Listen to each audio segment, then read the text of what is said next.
तो कैसे हैं मेरे सारे भाई। वेलकम आप सभी का एग्री लोग यूट्यूब चैनल पे। तो ICAR UG 2025 आपको पता है जो students ABC subject group combination से आते थे उनको ICAR से जो एफिलिएटेड जो इनकी यूनिवर्सिटीज़ है, जो ICAR के अंडर में जो यूनिवर्सिटीज़ आती हैं, उन्होंने जो स्टूडेंट्स सब्जेक्ट ग्रुप कॉम्बिनेशन उनका जो ABC ग्रुप था उनको एडमिशन देने से मना कर दिया था। लगभग हाफ ऐसी यूनिवर्सिटी थी, 65% ऐसी यूनिवर्सिटीज़ थी जिन्होंने ABC सब्जेक्ट ग्रुप कॉम्बिनेशन से जो स्टूडेंट्स आते हैं उनको एडमिशन देने से मना कर दिया था।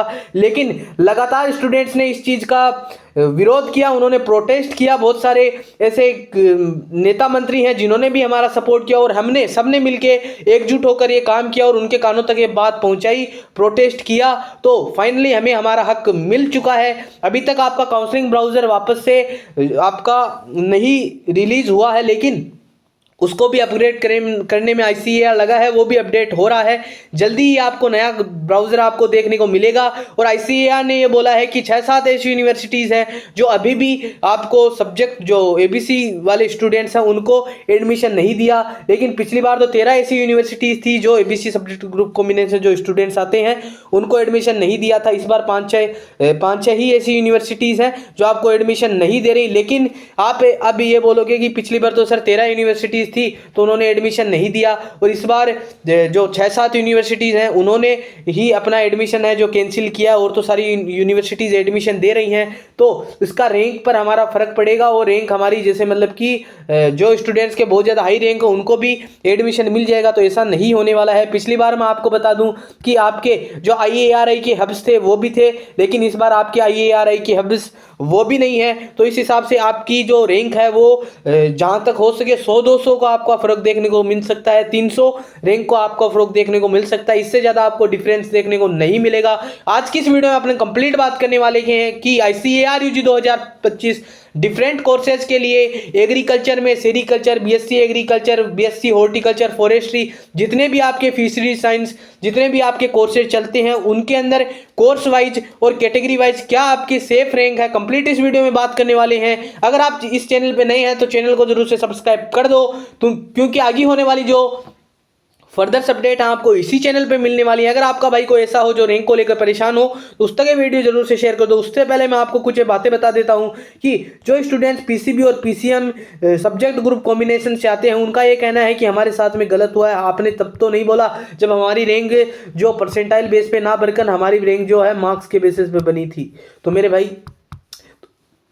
भाई ICAR ने वो चीज़ मार्क्स के बेसिस पे बना दी। आपने कहीं ना कहीं ये बोला है कि हमारा जो रैंक कार्ड है वो वापस से रिलीज किया जाए, लेकिन ऐसी बात नहीं है।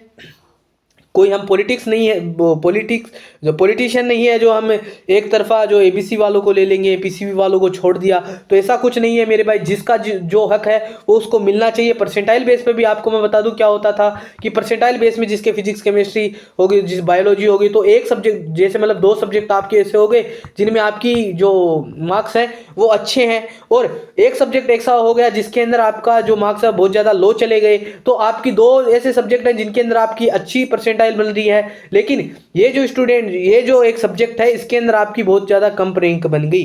तो उसके बाद में ऐसे ही अगर आप दूसरे स्टूडेंट से इस चीज़ को कंपेयर किया जाए तो सेम रैंक जिनकी होती है उनको एक को एडमिशन मिल जाता है और एक को एडमिशन नहीं मिलता। तो ये भी एक बड़ा पॉइंट है जिसको सोच के ICAR ने, अगर उन्होंने मार्क्स के बेसिस पर रैंक बनाई है, ठीक है, तो उन्होंने भी कुछ सोच समझ के बनाया होगा कि क्यों हमें रैंक बनानी है, क्यों मार्क्स के बेसिस पर रैंक बनानी है। क्योंकि जिन स्टूडेंट्स के सेम रैंक होती है उनमें एक को एडमिशन मिल जाता है और एक को एडमिशन नहीं मिलता। तो इसको देखकर ICAR ने मार्क्स के बेसिस पर रैंक बनाई है। और आप ये सोचो कि ICAR है जो एग्रीकल्चर के जो स्टूडेंट्स हैं, जो सब agriculture ABC subject group combination के स्टूडेंट्स हैं, उनके साथ में था पहले से ही कि उनकी रैंक है वो मार्क्स के बेसिस पर बना दे। तो मेरे भाई अगर वो साथ में होता तो हमें एडमिशन भी सारी यूनिवर्सिटीज़ में देता। और मेरे भाई यूनिवर्सिटीज़ का सिस्टम ये है कि ICAR एक रेगुलेटरी सिस्टम है। ICAR एडमिशन नहीं देता है, ICAR इन सारी चीज़ों को रेगुलेट करता है। जो यूनिवर्सिटीज़ होती हैं वो एडमिशन देती हैं कि हम एडमिशन देना चाहते हैं या नहीं देना चाहते, किसको एडमिशन देना है और किसको एडमिशन नहीं देना है। तो फाइनली जो आपकी 45+ ऐसी यूनिवर्सिटीज़ हैं जो सब्जेक्ट ग्रुप कॉम्बिनेशन एबीसी था उनको एडमिशन दे रही हैं, वहीं पीसीएम वालों को भी मिल रहा है और वहीं पीसीबी वालों को मिल रहा है। तो फाइनली आपका सारी चीज़ें अब इक्वल हो चुकी हैं। तो अब किसी को ये नहीं रखना है कि अब आप एबीसी सब्जेक्ट ग्रुप कॉम्बिनेशन, मेरे भाई आप प्रोफेशनल कोर्स करने जा रहे हो। बीएससी एग्रीकल्चर अपने आप में एक प्रोफेशनल कोर्स है, ये कोई एमए बीए नहीं है जो हर किसी ने करके बैठ लिया, एक प्रोफेशनल कोर्स है। तो उसी के बेसिस पर आप अपना थोड़ी थिंक है उसको, उसी के अकॉर्डिंग अपनी जो थिंकिंग है उसको सेट करो। उससे पहले अब मैंने आपको बता दें कि कैसे आपकी रैंक, और भाई पिछली बार IARI हब से अब कोई स्टूडेंट सोच रहा होगा कि रैंक हमारी बहुत ज़्यादा है तो भी हमके एडमिशन हो जाएगा। तो मेरे भाई आपको मैं इस वीडियो में आप देख सकते हो, यहाँ पे मैं आपके लिए PDF लेके आया हूँ जिसमें आपको दिख रहा होगा कि बीएससी एग्रीकल्चर के लिए क्या आपकी सेफ रैंक रहने वाली है कैटेगरी वाइज। तो फर्स्ट ऑफ ऑल बात करते हैं, थोड़ा जूम कर लेते हैं इसको। तो बीएससी एग्रीकल्चर में जो स्टूडेंट जनरल कैटेगरी से हैं, अगर उनकी रैंक 6000 से 6300 है या भाई 6500 लास्ट मानो मेरे भाई 6000 के, अगर 6000 जिनकी रैंक है वो तो मान लो कि उनका एडमिशन हो जाए। 6000 6500 के है तो वो एक सेफ जोन में है कि उनका बीएससी एग्रीकल्चर में एडमिशन मिल सकता है, और जनरल कैटेगरी के अंदर बात कर रहा हूँ मैं मेरे भाई। उसके बाद में अगर हम बात करें, और मैंने मेरे भाई ये फर्स्ट राउंड की ऐसे कट ऑफ है और हाईएस्ट राउंड तक कितनी कट ऑफ गई है वो भी है। लेकिन मेरे भाई ये नहीं है कि मैंने एक वीडियो भी बना दिया है उसके अंदर मैंने बता दिया है कि मॉपअप राउंड तक आपकी जो लास्ट राउंड तक है, लेटर राउंड तक आपकी जो कट ऑफ गई है वो कितनी गई है मेरे भाई। 10-10 हज़ार तक रैंक में भी एडमिशन मिला है, लेकिन जो सेफ रैंक है वो 6000 से 6300 रहने वाली है जनरल कैटेगरी के अंदर। लेकिन मैंने उसके ऊपर भी वीडियो बनाया है कि मॉपअप राउंड तक आपकी कट ऑफ कितनी गई है पिछली बार, ऑफिशियल डाटा के बेसिस पर मैंने आपको बताया है। तो वो वीडियो भी आपको यूट्यूब चैनल पे देखने को मिल जाएगा। उसके बाद में अगर हम बात करें ओबीसी कैटेगरी के अंदर 6600 से 6800 रैंक है, ठीक है। आप ये वीडियो ज़्यादा मैं लंबी रखने वाला नहीं हूँ, जल्दी अब मैं आपको बता देता हूँ। कुछ ऐसा लगा हो जो आपके समझ में ना आया तो मुझे पर्सनल मैसेज कर सकते हो। चॉइस फिलिंग को लेकर कैसा भी डाउट हो तो आप मुझे बता सकते हो, ठीक है। आपकी पूरी हेल्प किया जाएगी और फ्री ऑफ कॉस्ट की जाएगी, कोई मैं यहाँ पे बेच का प्रमोशन नहीं करने वाला हूँ, ठीक है। उसके बाद में बात करें ईडब्ल्यूएस कैटेगरी के अंदर जो स्टूडेंट्स आते हैं, जिन भी स्टूडेंट के 6800 से अगर 7100 तक उनकी रैंक है तो उनको बीएससी एग्रीकल्चर में एडमिशन मिलने के चांसेस हैं, ठीक है। उसके बाद में एससी कैटेगरी के अंदर जो स्टूडेंट्स हैं उनकी अगर रैंक 8300 से 8500 तक है तो उनको एडमिशन मिलने के चांसेस हैं, ठीक है। कंफर्म नहीं है, थोड़ा बहुत ऊपर नीचे हो सकता है, लेकिन मेरे भाई जो आपके लिए सेफ रैंक रहने वाली है वो मैं आपको बता रहा हूँ। जल्दी ही आपका काउंसलिंग ब्राउजर आ जाएगा, उसके बाद में आपको क्लियर कट पता चल जाएगा, ठीक है। उसके बाद में मैं आपको बता भी दूंगा कि क्या आपके लिए ये एक रैंक है जिसकी अगर इतने बीच में अगर आपकी रैंक वेरी कर रही है तो आपको बीएससी एग्रीकल्चर मिलने के बहुत ज़्यादा चांसेस हैं, ठीक है। उसके बाद में एसटी कैटेगरी के अंदर जो स्टूडेंट्स हैं उनको 8700 से 8900 तक उनको मिल जाएगी, ठीक है। बीएससी एग्रीकल्चर के अंदर उनको एडमिशन मिलने के पूरे चांसेस हैं। उसके बाद में जो अदर की बात है, जो यूपीएस कैटेगरी आ गई, ठीक है मेरे भाई, उसकी अपन बात करें तो उनको 15,000 तक भी एडमिशन मिलता है। कोई ऐसा स्टूडेंट नहीं होगा जो यूपीएस कैटेगरी से अगर वो आता हो और उसने एग्ज़ाम दिया हो और उसका सिलेक्शन नहीं हुआ। जितने भी स्टूडेंट्स हैं उन्होंने जो यूपीएस कैटेगरी से अगर उन्होंने एग्ज़ाम दिया है तो सारे के सारे भाई हैं उनका सिलेक्शन हो जाएगा। और बीएससी एग्रीकल्चर नहीं है मेरे भाई ये, इसको आप बीएससी हॉर्टिकल्चर कर लो, ठीक है। मैं भी एक इंसान हूँ तो गलती हो जाती है, ठीक है। उसके बाद में अगर हम बात करें तो जनरल कैटेगरी के अंदर जो स्टूडेंट्स आते हैं 7200 से आपकी 7500 तक रैंक है तो आपको बीएससी हॉर्टिकल्चर में एडमिशन मिलने के पूरे चांसेस हैं। ओबीसी कैटेगरी के अंदर आपकी 7700 से 7900, ईडब्ल्यूएस कैटेगरी के अंदर 8200 से 8500, एससी एसटी की आपको पता है सेम सी ही जाती है तो 10,600 से 11,000 तक जिन स्टूडेंट्स की रैंक है उनके चांसेस हैं कि उनको बीएससी हॉर्टिकल्चर में एडमिशन मिल जाए। आगे बात करते हैं, थोड़ा इसको जूम आउट कर लेते हैं जिससे आपको सही से विजिबल हो जाए। जनरल कैटेगरी के अंदर बीएससी हॉर्टिकल्चर बीएससी फॉरेस्ट्री के लिए, ठीक है।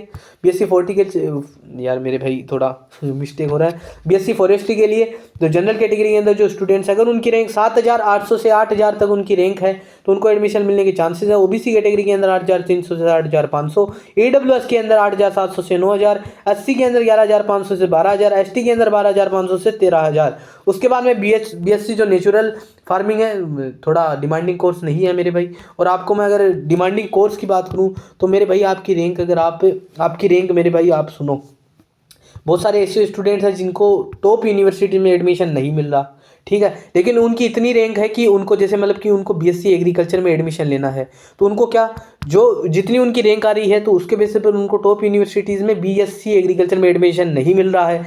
उसके बाद में वो क्या करेंगे, वो सीधा कोर्स चेंज कर देंगे। ठीक है, कोर्स चेंज कर देंगे किसके चक्कर में, कि हमें एक जितनी वो रैंक है उसके बेसिस पर हमें टॉप की जो यूनिवर्सिटीज़ हैं उनमें एडमिशन मिल जाए। मेरे भाई आप ऐसी गलती मत करना। अगर आपको बीएससी एग्रीकल्चर मिल रहा है तो ले लो। आईसीएआर के अंदर जो सबसे डिमांडिंग कोर्स रहने वाला है वो बीएससी एग्रीकल्चर ही रहने वाला है, और सबसे ज़्यादा स्कोप रहने वाला वो बीएससी एग्रीकल्चर में ही रहने वाला है। और आपका इंटरेस्ट मैटर करता है कि आप किस कोर्स में जाना चाहते हो, एज ए ब्रदर मैंने आपको बता दिया है। उसके बाद में अगर हम बात करें बीएससी, जो आपका कम्युनिटी साइंस है, ठीक है, डिमांडिंग कोर्स नहीं है। अगर आपकी रैंक बहुत ज़्यादा है तो आपको ये कोर्स मिल जाएगा। जनरल कैटेगरी के अंदर 10,000 से 11,000, ओबीसी के अंदर 11,500 से 12,000, ईडब्ल्यूएस के अंदर 12,500 से 13,000, एससी के अंदर 14,000 से 14,500, एसटी के अंदर 15,000 से 16,000। देख लिया होगा मेरे भाई, ये रैंक आपको, इसकी पीडीएफ आपको अपने टेलीग्राम चैनल एग्रीलॉग पे मिल जाएगी, डिस्क्रिप्शन में लिंक मिल जाएगी, वहाँ से एड ऑन हो जाना और पीडीएफ ले लेना, काउंसलिंग में काम आएगी। ठीक है, बीएससी आपका ऑनर्स सेरिकल्चर, इसके अंदर जनरल के अंदर आपकी 13,000 से 14,000 तक रैंक है, तो आपको इस कोर्स में एडमिशन मिलने के चांसेस। ओबीसी कैटेगरी के अंदर 14,000 से 14,500, ईडब्ल्यूएस के अंदर 15,500 से 15,500, 15,000 से 15,500, एससी के अंदर 17,500 से 18,500, एसटी के अंदर 18,500 से 19,000। ठीक है, उसके बाद में अगर हम बात करें जो एग्रीकल्चर आपका, जो एग्रीकल्चर बिजनेस मैनेजमेंट आता है, ठीक है, agriculture business management new course आपका। ठीक है, पंजाब में तो पहले भी स्टेट लेवल पे होता था ही, लेकिन इस बार आईसीएआर में भी ऐड किया गया है। ठीक है, उसके बाद में अगर हम बात करें जो बिजनेस मैनेजमेंट में जो आपका आ गया, जनरल कैटेगरी के अंदर 8,800 से 8,500 तक एक्सपेक्टेड है मेरे भाई, ये आपकी रैंक एक्सपेक्टेड है। ओबीसी कैटेगरी के अंदर 8,800 से 9,000, जो आपकी 9,000, ईडब्ल्यूएस कैटेगरी के अंदर 9,000 से 9,200, एससी के अंदर आपकी 11,500 से 12,000 तक, एसटी के अंदर आपकी 12,500 से 13,000 रैंक तक। उसके बाद में जो बीटेक डेटा टेक्नोलॉजी है, ठीक है, पीसीएम वाले स्टूडेंट्स के लिए बीटेक करना चाहते हैं, 12,000 से 13,000 जिनकी रैंक है मेरे भाई, इनमें अगर आपको रैंक अगर बहुत ज़्यादा हाई दिख रही हो, उस पर भी एडमिशन मिल रहा हो, तो आपको समझ में आ गया होगा कि ये पर्टिकुलर एक जो सब्जेक्ट ग्रुप कॉम्बिनेशन उसके लिए रहने वाला है। इसके अंदर जो है जैसे मतलब इनको पीसीएम जो स्टूडेंट्स हैं उनको ही इसके अंदर अलाउ किया जाता है, तो उसके बेसिस पर इसकी जो रैंक है वो भी लो चली, रैंक है वो हाई जाती है। ठीक है, हाई रैंक पे भी आपको एडमिशन मिल जाता है टॉप की यूनिवर्सिटीज़ में। ओबीसी के अंदर 12,500 से 13,200, 13,600 से 14,000, ईडब्ल्यूएस कैटेगरी के अंदर, एससी कैटेगरी के अंदर 15,500 से 16,000, एसटी के अंदर 16,500 से 17,000। ठीक है, उसके बाद में अगर हम बात करें तो बीटेक फूड टेक्नोलॉजी, जल्दी में मेरे भाई मैं आपको बता देता हूँ। उसके बाद में जो जनरल के अंदर है 11,500 से 12,000। ठीक है, ओबीसी कैटेगरी के अंदर जो स्टूडेंट्स है 12,300 से 12,800, ईडब्ल्यूएस के अंदर 12,800 से 13,000, एससी के अंदर 15,000 से 15,500, एसटी के अंदर 16,000 से 16,500। उसके बाद में बीटेक बायोटेक्नोलॉजी की अगर हम बात करें, ठीक है, बीटेक बायोटेक्नोलॉजी की अगर हम बात करें तो जनरल के अंदर 8,500 से 9,000, ओबीसी के अंदर 9,200 से 9,500, ईडब्ल्यूएस के अंदर 9,700 से 10,000, एससी के अंदर 11,500 से 12,000, 13,000 से 13,500 आपका एसटी कैटेगरी के अंदर। उसके बाद में जो बीटेक एग्रीकल्चर इंजीनियरिंग आ जाता है, ठीक है, उसकी अगर हम बात करें तो बीटेक एग्रीकल्चर इंजीनियरिंग के अंदर आपको 13,000 14,000 की रैंक तक आपको जनरल कैटेगरी के अंदर, ओबीसी कैटेगरी के अंदर 14,500 15,000 मेरे भाई पर्टिकुलर एक सब्जेक्ट के लिए है ये, पर्टिकुलर कोई जैसे इसके अंदर एक ही सब्जेक्ट ग्रुप कॉम्बिनेशन है जो मतलब कि सीमित है, तो आपको रैंक हाई देखने को मिल रही है। ईडब्ल्यूएस कैटेगरी के अंदर 15,000 से 15,500, एससी के अंदर 17,000 से 17,500, एसटी के अंदर 18,000 से 18,500। बीएफएससी आपका आ गया, जो आपका जो फिशरीज को लेकर परेशान थे कि भैया फिशरीज में कितनी जाएगी। एक मेरा भाई है जो बहुत दिन हो गए मुझे मैसेज करते हुए कि उसको फिशरीज के अंदर एडमिशन मिलेगा या नहीं मिलेगा, तो देख लो मेरे भाई, जनरल कैटेगरी के अंदर आपकी रैंक 10,500 से 11,000 तक है, तो आपको मिलने के चांसेस हैं। जो आपको ओबीएल नहीं है मेरे भाई, ओबीसी कैटेगरी के अंदर 11,500 से 12,000, ईडब्ल्यूएस के अंदर 12,000 से 13,000, एससी के अंदर 14,500 से 15,000, एसटी के अंदर आपका 16,000 से 16,500। ठीक है, तो आपको मैंने हर एक कोर्स की कैटेगरी वाइज आपको मैंने सेफ रैंक बता दी। अगर आपकी रैंक इसके बीच में अगर वेरी कर रही है तो मेरे भाई तो आप निश्चिंत हो जाइए कि आपको एडमिशन मिल जाएगा। ठीक है, किसी ना किसी कोर्सेज में अगर आपकी इतनी रैंक है तो किसी ना किसी कोर्सेज में तो आपको एडमिशन मिल जाएगा। उसके बाद में अगर हम बात करें, ठीक है, आपको ये कोर्सेज दिख रहे होंगे अब आपकी जो। अब मेरे भाई एक बात सुनो मेरी, मैंने जो कोर्स का बताया ना कि जो कोर्स आपको चाहिए तो टॉप यूनिवर्सिटी के चक्कर में वो कोर्स मत छोड़ देना। बीएससी एग्रीकल्चर मिल रहा है तो ले लो, लेकिन इंटरेस्ट भी मैटर करता है कि हमको किस कोर्स में जाना है। उसके बेसिस पर आप डिसाइड कर सकते हो कि आपको किस कोर्स में एडमिशन लेना है। मैंने आपको एज ए ब्रदर आपको मैंने बता दिया। अब आपको कुछ ऐसा लगा हो जो आपके समझ में नहीं आया हो, रैंक को लेकर परेशान हो, चॉइस फिलिंग को लेकर परेशान हो, और काउंसलिंग आपकी जल्दी ही स्टार्ट होने वाली है। काउंसलिंग अब आपकी जल्दी ही स्टार्ट होने वाली है। क्या आपको पता है आपका जो काउंसलिंग ब्राउज़र है वो अपडेट किया जा रहा है। जल्दी ही आपको नया जो काउंसलिंग ब्राउज़र है वो देखने को मिलेगा। उसके बाद में आपकी अब जल्दी ही काउंसलिंग स्टार्ट हो जाएगी। तो कोई भाई चॉइस फिलिंग को लेकर परेशान हो, कैसा भी किसी भी प्रकार का डाउट हो को, और वो डाउट अभी तक आपका क्लियर नहीं हुआ, तो आप मुझे कमेंट करके बता सकते हैं। पर्सनल मैसेज करना चाहो तो डीएम कर सकते हैं। वीडियो के डिस्क्रिप्शन में आपको लिंक मिल जाएगी। वीडियो के डिस्क्रिप्शन में आपको टेलीग्राम की भी लिंक मिल जाएगी, और वहाँ से आपको इंस्टा की भी लिंक मिल जाएगी। अगर आपको वीडियो अच्छी लगी तो वीडियो को लाइक कर देना। कुछ ऐसा लगा हो जो आपको समझ में नहीं आया, आपके मन में वो डाउट चल रहा हो और मैंने इस वीडियो के अंदर मेंशन नहीं किया, तो आप मुझे कमेंट करके बता सकते हो। तो मिलते हैं आपके साथ आपके लिए ऐसी ही आपके लिए इंपॉर्टेंट और हेल्पफुल वीडियो के साथ। तब तक के लिए थैंक यू। जय हिंद।